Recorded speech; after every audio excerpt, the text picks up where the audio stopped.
I can't remember the last time I felt normal. I constantly move through life, wondering exactly what it is that I'm missing in my genetic code that separates me so much from the other people around me.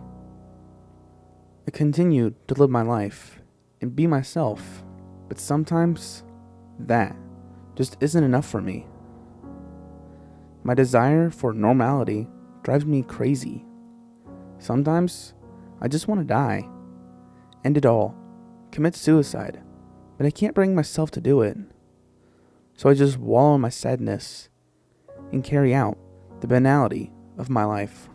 I'm walking home from school one day, pissed about my shitty grades and this girl who turned me down, which is something I'm quite acquainted with by now, when all of a sudden this force lifts me from the ground and slams me into the brick wall, knocking the wind out of me and causing my eyes to water, distorting my vision. As I look up, heaving with tears running down my face, I see a shadow of sorts, grinning at me with the whitest teeth I have ever seen. I fear the shade for a moment, but as my eyes begin to clear, I make out the familiar face of none other than Flash McCormick, the punk-ass kid who just can't seem to get enough of picking on the ants that surround him. What's the little pussy doing walking around by himself? I don't answer, because that's a stupid fucking question, and I tell him as much. His smile turns into a twisted look of malice and disdain, and he raises his fist to attack. Just then, Mr. Johnson, the vice principal, runs over and pulls Flash off, promising suspension or some other bullshit, leaving me alone, bruised and battered, with what I'm sure is a concussion from my head hitting the wall. I walked home alone. I walked inside. Of course, my parents pay no mind, so I just go upstairs to my room and flop on my bed. The crimson sheets give me comfort, and I feel myself drifting off to the land of Nod. Before I fall asleep, I pray with all my heart. To any deity who's listening, I have just a small request. Protect me from those who hurt me, and punish the wicked for what they have done. Feeling satisfied with my request, I drift off peacefully into a dream of love and sanctity, a world filled with my desires and achievements. I slept better than I ever have in my entire life. When I awake, I sense something is off in my room. It was as if the spell of my dreams had been destroyed entirely and replaced with something sinister and appalling. I quickly understand my uneasiness as I look to my closet door and see the still grinning face of Flash nailed steadfast to it. I want to scream, but I can't bring myself to make any noise at all.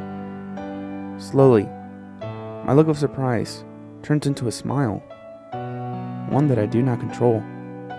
I don't want to smile, but I can't help it. The shit stain is dead, but my mind slowly swirls, wondering who would do this, or who would go through the trouble to nail this to my door. It couldn't have been Mr. Johnson, and it sure as fuck wasn't my parents. My eyes slowly turn to the sky, and I begin to understand. I smile, and mouth the words, "Thank you." I go to school the next day, and no one seemed to know where Flash had gone to. I felt charismatic and free of his curse, while others swam in the sadness of his loss. I didn't care too much, though. I was quite content with his absence. Everyone seemed to notice this, and people actually talked to me. My confidence was appealing, and they flocked to me, realizing how cool I actually was. A few months passed by, and life was good. I had a new group of friends. I fucked Flash's girlfriend, and my grades were actually improving.